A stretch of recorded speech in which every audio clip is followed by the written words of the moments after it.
I, 29 male, have a brother, 27, who has a preschool daughter. His daughter's mom passed away because of birth complications, and he's been raising her mostly alone ever since. Recently, he asked me if I could babysit her for the night so we could go on a date, but I refused because I'm not experienced with kids, and frankly, because I simply don't want to babysit. My brother kept insisting, saying that he was too tight with money to pay for a babysitter, but I kept refusing to do it. However, one day at around 7 p.m., I suddenly heard a girl knocking at my door, and there was my niece, while my brother was nowhere to be found. I let her in my room, and I then started calling him multiple times, but he wouldn't pick up any of my calls. After half an hour, I left him a message that if he didn't come back home in 15 minutes, then I'll report him to the police for child abandonment. He came back after 20 minutes, but luckily for him, I didn't call the police yet. He was absolutely furious with me and started berating me in front of his daughter, but I eventually made him leave my house with my niece. However, afterward, he kept leaving me messages about how I failed as a brother and as an uncle, that I proved to my niece that I don't love her and see her as a burden, and that I couldn't even allow him this night of fun when he hadn't had intimacy since his daughter was born. But I messaged him that the last thing is his problem, not mine, so he needed to figure it out on his own instead of pinning it on me against my will. However, this only got him to send even more hateful messages. My boyfriend, however, thinks that I'm acting like an idiot to him and that we could have taken care of my niece this one night without creating a scene. Am I the idiot for not having much sympathy for my brother's situation and not wanting to babysit his daughter? He abandoned his child for a booty call? Wow, if he can't afford a babysitter for an evening, he shouldn't be dating. If money is that tight, I feel like he isn't prioritizing the proper things, like his child. You don't need a reason to not want to watch someone else's child, but your brother is out of line. For real, I know money isn't everything in a relationship, but who in their right mind would date someone who can't even afford to spend $60 for a babysitter? I personally make a poverty wage, and that's one of the reasons I've taken myself off the dating market. You are not the idiot. Did he even know you were home? What if you had been out on a walk? He saw a car out front, for example, or someone had taken you out. What if you had been intoxicated or otherwise inebriated?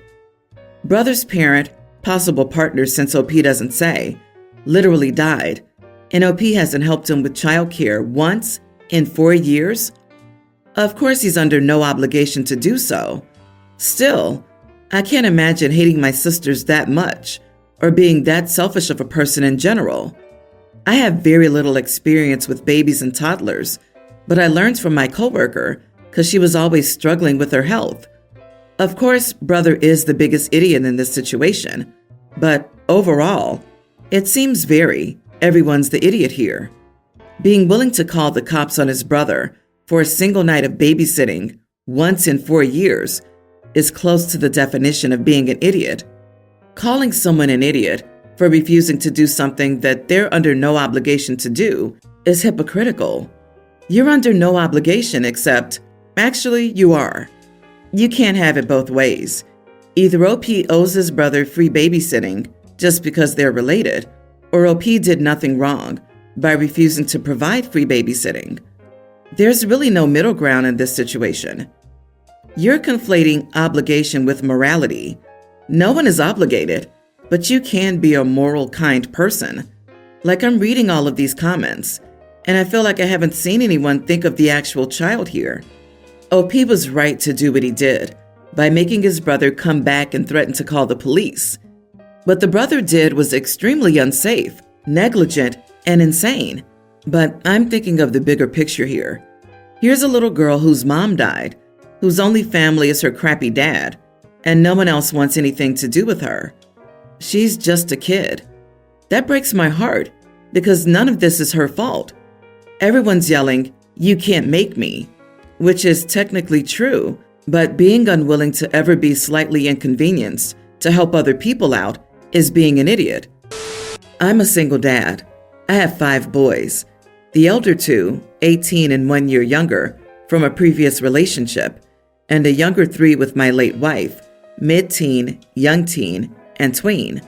My older boys both have jobs and contribute to buying their own food and clothes. My mid-teen, we'll call him Jack, doesn't.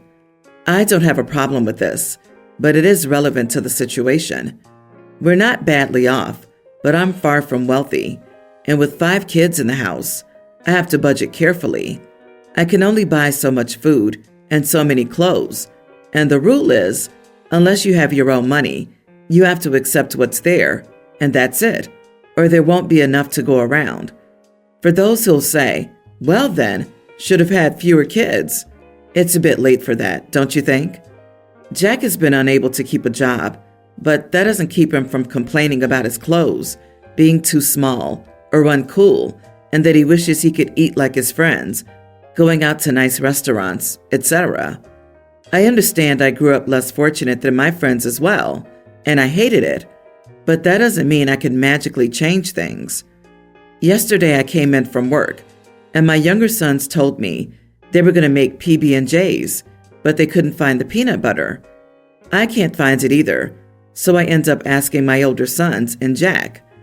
Jack not only ate the peanut butter, but he's also been stealing food from his older brothers. I told Jack he was way old enough to know that stealing was wrong, and that he couldn't eat the food that his little brothers needed. He got annoyed and asked if I wanted him to start eating from garbage cans. Now, I provide as best I can for all my children, and while it could, of course, be better, we're nowhere near the poverty level of the whole eating out of the garbage trope. I told him the reality is that if he wants to buy fancy foods and snacks, he'll have to get a job and pay for them himself. He wasn't happy to hear this, but I think it needed to be said.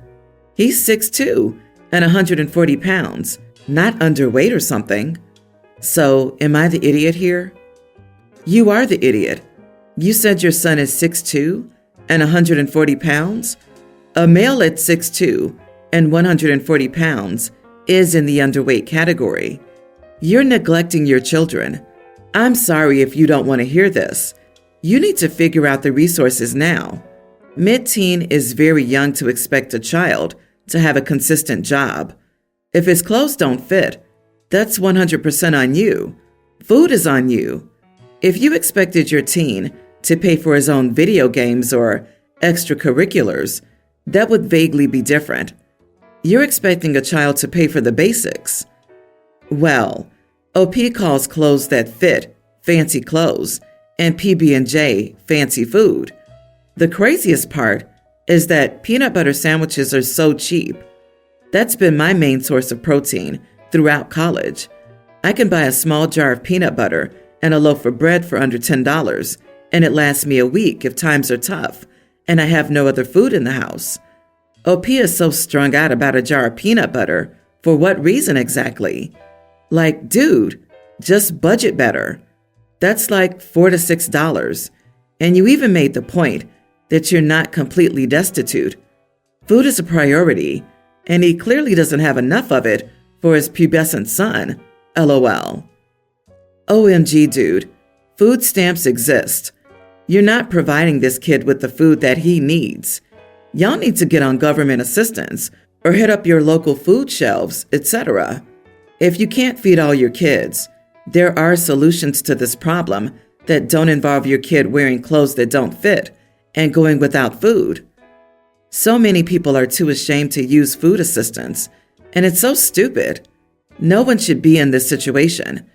This family is exactly why the program exists. Children aren't meant to work and fight their family members for food and clothing.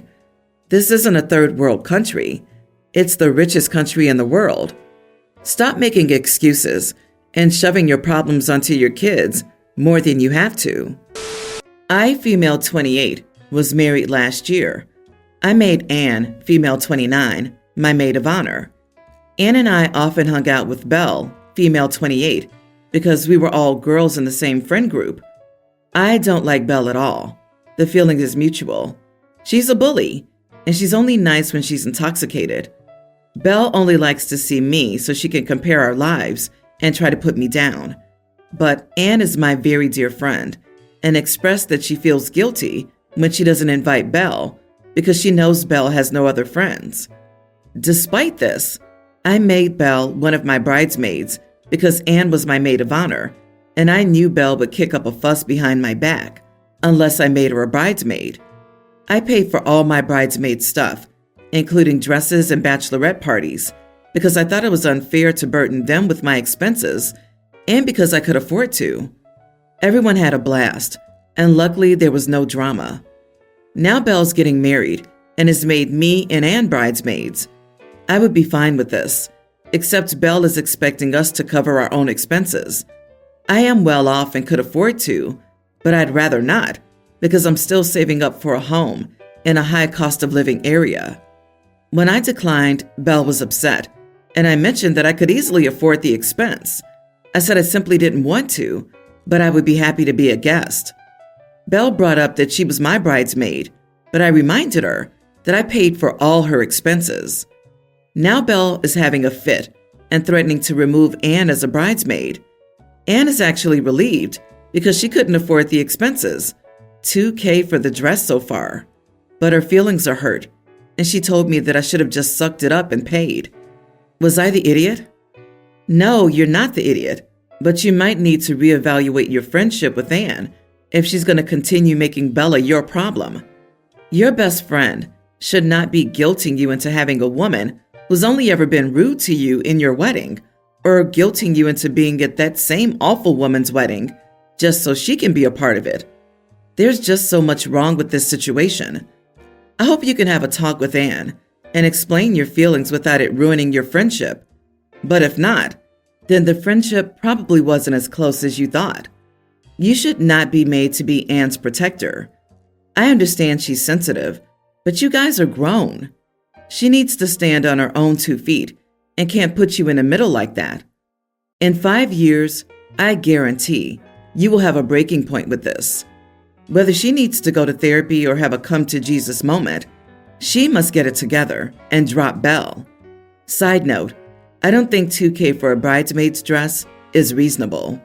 Yeah, my bridal gown was less than half of that, and I looked great. Is it embroidered with diamonds? Crazy. $2,000 for a person she doesn't even like? There are still the shoes, hair, makeup, bachelorette party, etc., etc., etc. Like OP, I have the funds, but I turn it down too. That's a lot of money for someone else's special day. And Anne needs to buy some big girl pants instead of the bridesmaid dress. So I, 28 male, have been with my girlfriend, 27, for about 13 months now. We just moved into an apartment together. We live on the West Coast, US, and my parents are on the East Coast. They're coming to stay with us for the weekend in about 3 weeks here. We're getting the place settled and tidy and prepping for them to come. This will be their first meeting. My girlfriend does this thing every night where when she serves dinner, she tells me some little pun or knock-knock joke and then says, "Dinner and a joke." And then we eat. She does it for every meal she makes, even the meals I make. She'll say, "Okay, do your dinner and a joke." It's something her late dad did, and she really enjoys it. To be quite frank, I'm a little tired of it, but I know it makes her happy, and it's important to her, so I smile and play along, and I never say anything about it getting old. I asked her if we could pause dinner and a joke when my parents visit. My mom isn't particularly humorous, PhD chemist and medical doctor, and my dad also takes himself extremely seriously, surgeon. Both very, very, very serious people. Not that all medical doctors are overly serious, but my parents are. They're very critical people in general. I don't think they're going to enjoy it. I think it will annoy them. I asked her to stop just for the weekend, and we could go back to it. She got extremely upset and said I was being a total idiot and stayed with her mom for an entire 2 days about the whole thing. Am I the idiot here? You are the idiot. If your parents are so uptight that a mild joke before dinner is going to annoy them, then the problem is your miserable, unpleasant parents, not your girlfriend. You've already identified that they'll never accept your partner, no matter how hard you try. The question is, are you going to accept your partner or be a good little boy and do as mommy and daddy dictate? Yes, that's meant to be as condescending and emasculating as it sounds, because at the end of the day, that's the core question. Good luck finding your answer. I disagree with the consensus, not the idiot. I don't think you're the idiot for wanting your parents to like your girlfriend. Some people don't know what it's like to grow up with strict parents.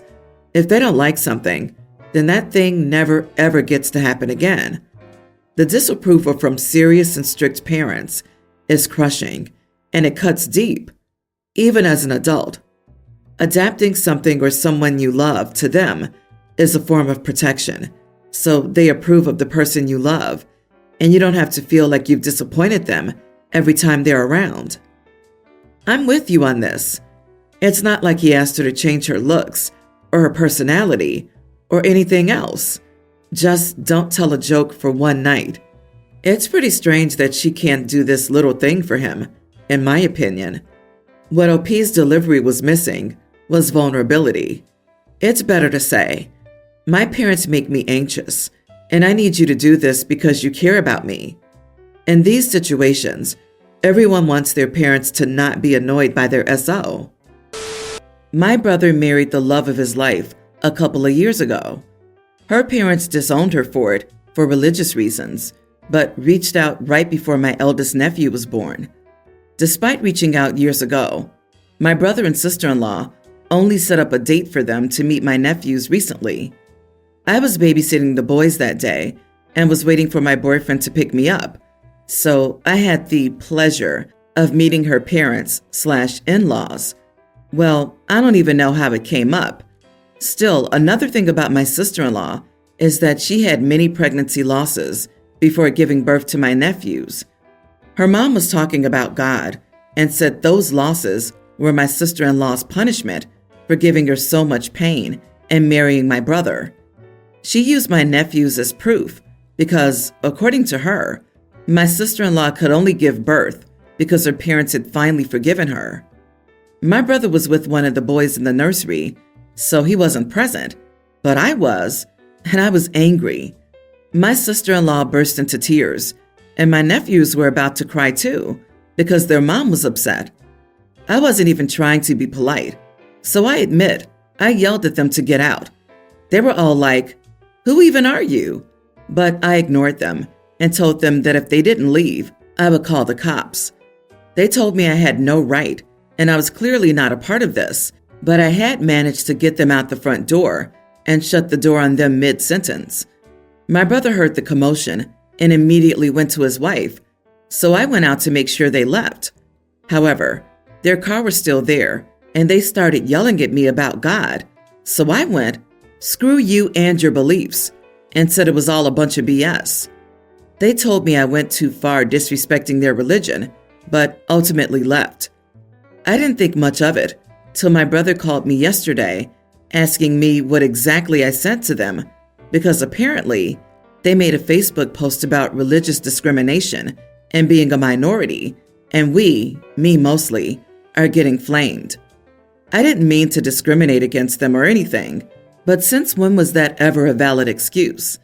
I've been reading the comments, and I feel crappy now because I have friends who are a part of this religion, and I just feel like an idiot.